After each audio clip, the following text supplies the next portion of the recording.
friends. Welcome to Sky House Herbs Podcast. I'm Ashley Elenbaas, a clinical herbalist, and in this space, I share my knowledge and experience with plant medicine to help you on your own journey of healing and transformation.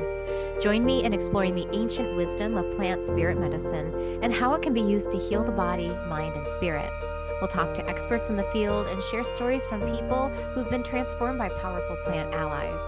New episodes are released each Monday, so please subscribe. And now, let's explore this mystical world of plant medicine together.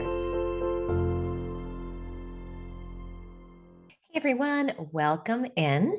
Today we'll be talking about Echinacea, an incredible herb that might be for things you didn't realize. I think this is probably one of those herbs that's very misunderstood and often misused.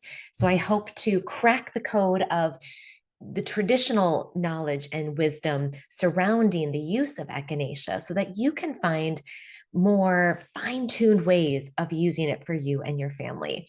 I did want to say a few fun things. The first one is that I have a friend visiting for today's video. This is Candy. Candy is my daughter Summer's bearded dragon. She's maybe about 8 months old. She's so cool. And yeah, she's going to be hanging out. She's been hanging out with me while I've been preparing today's class. So she's going to be with us. And I also kind of refreshed my background. So for those of you who've been watching my channel for a long time, you probably know the background. So I just gave it a little bit of a refresh. I think it's nice to do that to kind of switch up the energy. So before we dive into today's material, if you haven't subscribed to my channel, please subscribe. Your subscription helps other people to find me and my work. It supports my work because then you can also join me for my courses that I teach online workshops, webinars, in-person classes, all of that jazz. So thank you for subscribing, and please click the like button if you find this video to be helpful. Echinacea. So I wanted to show you, let's see if Candy will hang out here for a minute. So this is an Echinacea from my garden. This is a variety. So this is a variation. I forget, I think it's called like scarlet orange or scarlet beauty, or it has one of those really pretty botanical names. I don't use this one medicinally. I grow this one ornamentally because I like to have a variety of different echinaceas in my yard.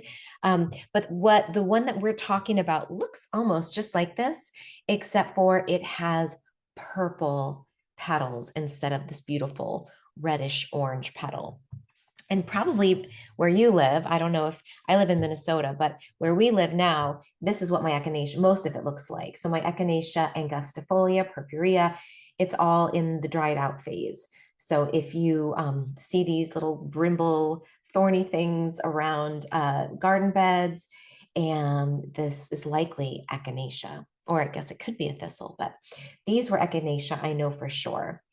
And these plants are part of the Asteraceae family, which is the daisy or the composite family. It's kind of interesting to note, but like every single one of these little spikes is connected to a seed, and every one of these spikes is considered its own flower. And then each of these petals is also considered a flower because each petal also has a seed connected to it. So this is like a composite head of hundreds of seeds or hundreds of small flowers. And one of the key features of this plant is the doctrine of signatures and these spikes. And if you've ever tasted a really good echinacea tincture, and for my favorite and the species that my teachers have recommended is Echinacea angustifolia. So angustifolia was the one that was traditionally used most commonly by the native people that of the Lakota region, the Cherokee. A lot of the indigenous First Nation people use the angustifolia most commonly as a medicine. And the tingling sensation and these spikes are very similar. So you get, when you taste the root is the part that we use medicinally. Hi, baby. Hi, baby. The part we use medicinally, the root has this very zingy flavor to it, and it makes your tongue go a little bit numb. And that tells us a little bit about what this plant does, how it works in the body. And it's kind of like a scrub brush. Like this kind of even looks like a bottle brush that you would use to clean the inside of a bottle. And this is a great, Echinacea is a great lymphatic cleanser, but it's also really good for cleaning up infection. And so that's kind of what I wanted to talk about with you today.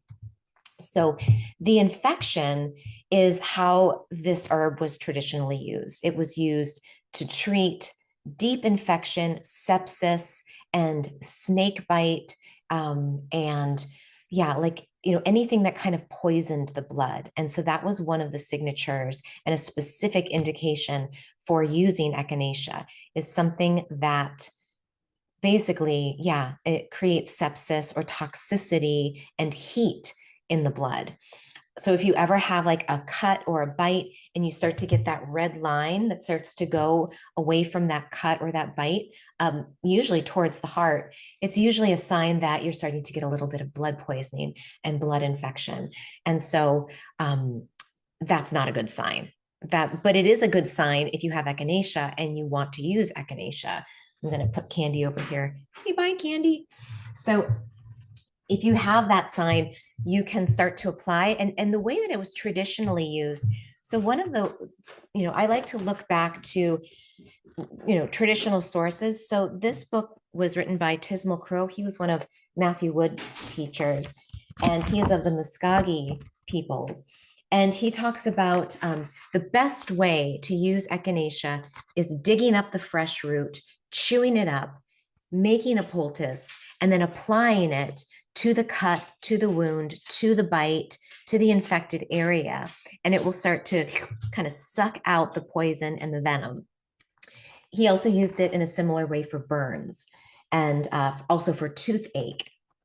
And this is something that leads us to another traditional use is as an analgesic, as a nerve remedy. And one of my students who is in our herbal apprenticeship course, he brought it to my attention. I didn't know this, that some of the alkylamides found in echinacea and found in other Asteraceae family plants like yarrow and spilanthes that also kind of have this little bit of a numbing effect on the tongue, that these alkylamides actually plug the cannabinoid receptors in our body, which are the receptors that give us a feeling of pleasure or euphoria, but also can take away pain, which is why cannabis is so often used for chronic pain. And specifically, there was a study that he shared with our class on neuralgia or nerve pain, and that they are showing that echinacea and that these particular compounds are really helpful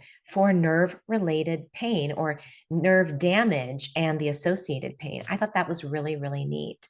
So again, I think a lot of times with plants, it gets pigeonholed into this idea of like, oh, this herb is for this one thing. And in Matthew Wood's book, The Earthwise Herbal, this is the plant, the complete guide to New World medicinal plants. Those are the medicinal plants of North America. He talks about how, traditionally this plant was used by the eclectics for what he called, or what they called, bad blood or sepsis or deep infection with exhaustion. But then it started to be adapted by, we could call them like snake oil medicine people that were trying to like make quick remedies that they could sell, in vending carts and there are a lot of patent medicines. So echinacea became this really popular snake oil remedy, which essentially meant that, it became very popular as a remedy for colds and flus, and that would like kick any cold. But, and so then there was actually a lot of research that was done. And Matthew talks about how there was first, this led to, so let's see, I want to go back for just a second. Echinacea was introduced into the modern marketplace as an immune stimulant based on the presence of polysaccharides in it that have stimulating influences on the immune system. Unfortunately, no attention was paid to the traditional uses of echinacea, even by the eclectics from whom the German pharmaceutical chemists learned about the plant. Thus, it was introduced as an immune stimulant on entirely theoretical grounds. it became a fad herb, producing more than $165 million in 2005 sales. This led to serious testing, first in American Pediatric Journal, then the New England Journal of Medicine. Both studies found that no evidence that echinacea helped treat minor head colds and acute upper respiratory tract illnesses in children or adults. And then there's a bunch of other, there's no evidence or historical records that it was used to treat head colds or upper respiratory infections. But he does say, we're starting to actually understand the immune system. And just because, now that we understand that the immune system has a lot more branches and it's really connected to our cortisol and stress response, to other hormone balances, we have a much broader understanding. And while echinacea does have those polysaccharides and does have immune stimulating properties, that's not the best way to use it. Now, here's what I will tell you. When I start to get sick, and this is what I teach my herb students, is when you start to feel the signs of a cold coming on, I like to take echinacea in combination with red root and maybe astragalus and medicinal mushrooms. And that is a really nice combination for boosting the immune system really deeply and also creating a little bit of a you could think of it as like an activating response, like waking up your immune system. And this herb does. It really initiates the activity of white blood cells. And so if you have an active infection going on, then hey, you know what? It's actually really nice to have something that is going to stimulate white blood cell production. Now, in these studies, it doesn't treat, it doesn't cure a common cold, or once it becomes an infection, an upper respiratory infection, it doesn't treat that. But I think if we start to look at what it does do, it stimulates the diffusion of blood, the movement of lymph. It stimulates saliva. It's a sialagogue, so it starts to stimulate saliva in the mouth, which soothes the throat. It has those alchemides and alkyamides, which both have a numbing quality, which feels really good if you have postnasal drip. So you can think about using it not as like the one and only herb for, getting rid of a cold, but as something that you use in conjunction with other herbs, in conjunction with rest, in conjunction with good food, right? Lots of water and all of the other things that you need to keep yourself healthy. There were a few other things that I wanted to say that echinacea is really well suited for. So it's really good for a high level of exhaustion, overwork, long hours, lack of vacation. Immunity is down. The person gets sick when they get a chance to relax. There may be swollen glands. The veins are full and dark, showing that there is stagnacious on the venous side of circulation. So we think about, when we think about, at least the way that I use herbs and teach herbs, is the different tissue states. So this is really suitable for those who have a depressed tissue state, where the body is cold. There's a lack of activity. There's like sort of like an overall depression in the system. And this herb kind of comes in and it stimulates activity in the system so that your body can respond to whatever's going on. I will say another thing that's kind of interesting in the doctrine of signatures, which is this idea that the herbs show us not only sort of these spikes look like something that would clean out and scrub up an infection or scrub out a bottle, or spikes that would make your tongue feel all kind of spiky. But the purple color of the petals is also an indication where there can be blood stagnation. So if there's venous stagnation, which often looks like purplish, the purplish veins, you can usually see that in the mouth. So if you look under the tongue, the vein at the bottom of the base of the tongue can sometimes be very full and purple. That can be an indication that echinacea would be a really good herb to use. And echinacea, while stimulating, is not heating, it's actually cooling. So that's kind of an interesting thing to notice, is it's not like a ginger, but it does work well when used with a more heating and stimulating herb for that depression tissue state. So Matthew talks about it being really good for bee stings, snake bites, venom, histamine irritation. Tismal Crow also talks about it being used for poison ivy and poison oak topically because it has that numbing activity. And I was like, I wish I knew about that when I lived on the East Coast because we would get poison ivy all the time, not so much here in the Midwest.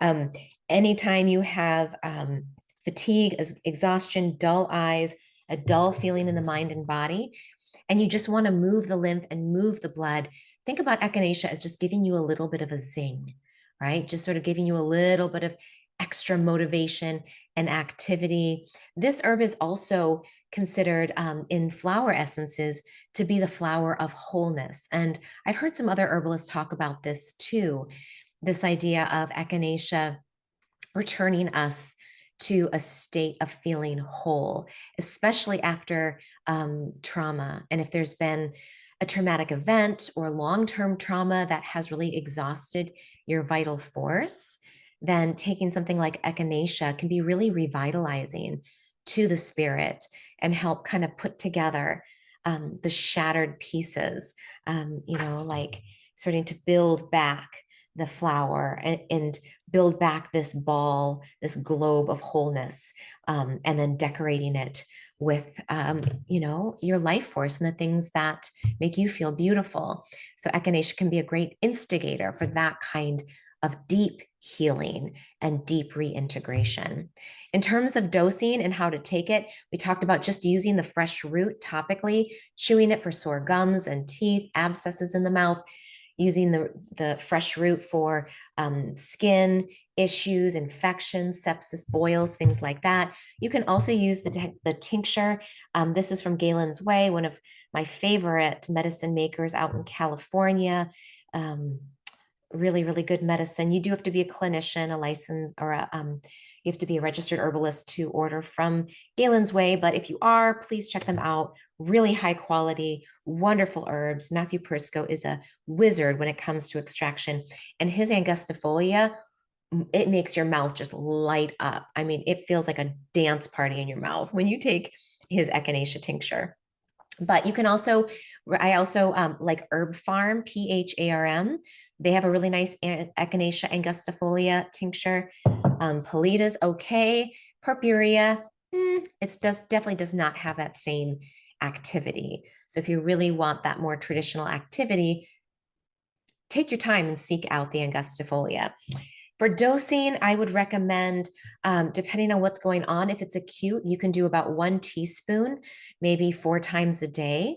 That's, a teaspoon is about 5 mils. So that's like 15, 20, 25 mils in a day for a short period of time is absolutely fine. Kerry Bone, the Australian herbalist and founder of MediHerb, he took echinacea for like 10 years every day prophylactically. I think he tends towards probably a more depressed tissue state. He kind of reminds me of more of that sort of like cold, dry European type. But he used it, and he said that he did his own blood tests on himself, and he published it in a few of his different books, saying that there really seemed to be no problem in taking it for long periods of time for low immune activation. And so that's his particular take. Personally, I don't ever like to take anything for too long unless you're really using it for like deep hormone modulation or like deep HPA axis regulation, like adaptogens you need to take. You can take those for years. But typically speaking, for things that are immune activating, I like to think about adaptogens more than I think about my immune stimulant. So personally, I think, taking it maybe for 3 weeks on, 1 week off, if it's a really good herb for you and it's working well, should be sufficient. And your body will tell you. Your body will tell you when you're finished. So, all right, Candy, do you want to say bye to our friends? So let me know what you think of Candy. I'll bring my other daughter's lizard on. Her name is Donut. They're very different. Candy's like super chill. She's like really, really easygoing.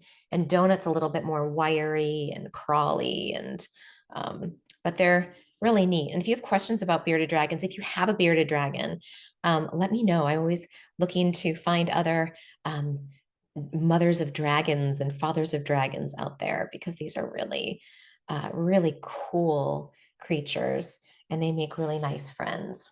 So, all right, everyone. Thanks for watching. Please subscribe if you haven't. Let me know if you have any questions. And there'll be more information coming up about my upcoming herbal apprenticeship course, which launches in the spring of 2025. So stay tuned for more details. Mwah. Bye, everyone.